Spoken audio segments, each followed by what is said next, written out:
আসুন একটা ভিডিও দেখি, খুব ভালো ভিডিও, মন দিয়ে দেখবেন। হ্যাঁ, দেখে নিন, তারপর বলছি।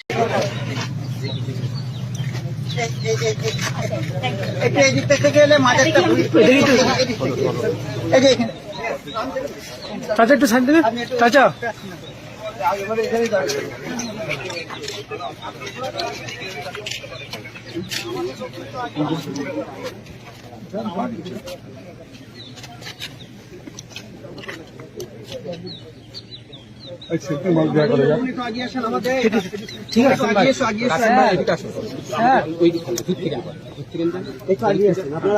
ভাইয়েরা একটুখানি আমাদের সামনে আসুন।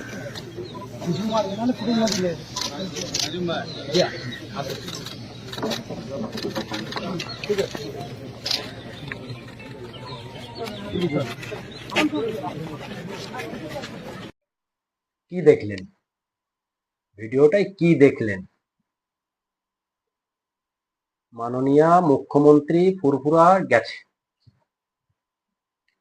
আমাদের তহা চাচা তার হাতে একটা কি দিল, হয়তো সম্ভবত তেল পড়া হবে বা জল পড়া হবে, সেটা ঠিক ছিল।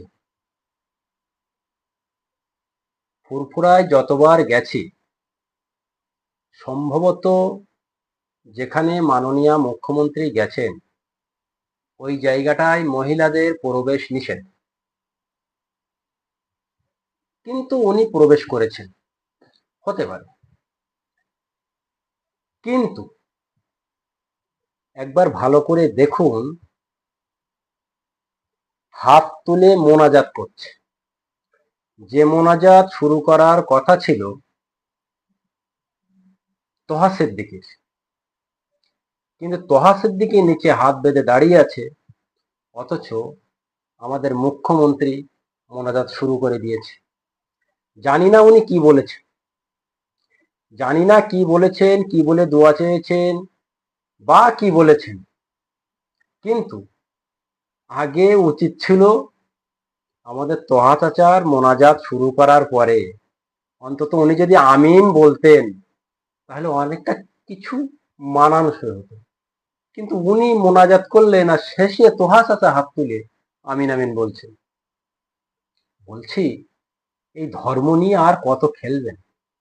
কেন এসব করছেন? এখানে ধর্মের কি সম্মান থাকছে না? ধর্মের সম্মানগুলো নষ্ট হচ্ছে। আপনি যেখানে যাচ্ছেন সেখানেই তেমন। কখনো দুর্গাপুজোতে যাচ্ছেন, সেখানে আবার মন্ত্রপাঠ করছেন। ভুল বা ঠিক এই তর্কে যাচ্ছি না, মন্ত্র তো পাঠ করছেন। কখনো মসজিদে যাচ্ছেন, ইফতার পার্টিতে যাচ্ছেন, কখনো অন্না মাথায় দিচ্ছেন, কখনো খালি মাথায় যাচ্ছেন। প্রতিটা ধর্মকে কেন অসম্মান করছেন? কি কারণে? কি দরকার? ভোটের স্বার্থে ধর্মগুলোকে কেন এইভাবে বিসর্জন দিচ্ছেন? যাদের ধর্ম দিন না তাদেরকে পালন করতে, কেন এই ধর্মগুলোকে অসম্মান করছেন দিনের পর